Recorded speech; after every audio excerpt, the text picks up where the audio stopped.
खबर शामिल करते हैं मामू कांजिन से, जहां गुज़श्ता रोज़ मारूफ वकील शफकत बलोच के जनाजे पर जेब कतरों ने लोगों को हज़ारों रुपए नकदी और कीमती मोबाइल फ़ोन से महरूम कर दिया।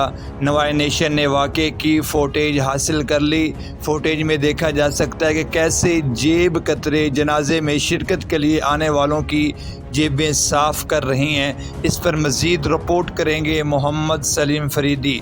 जी फरीदी साहब, आगाह कीजिएगा।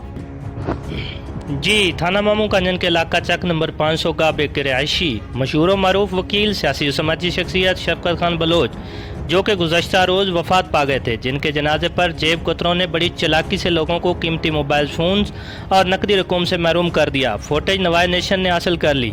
जेब कतरों ने गम से निटाल मरहूम के बेटे बहावल शफकत को भी न बख्शा और इसका 90,000 रुपये का मालियत का मोबाइल फ़ोन भी निकाल लिया। इसके अलावा हसन बलोच का नकदी 45,000 रुपये और जनाजे में शरीक एक साहिब का बटवा जिसमें इसके कीमती डॉक्यूमेंट थे और 20,000 रुपये ले उड़े। इस मौका पर मालकान की तरफ से यह ऐलान किया गया है कि जेब कुतरों की निशानदेही करने वाले को नकदी इनाम से नवाजा जाएगा और नाम भी सीगा राज में रखा जाएगा। जी।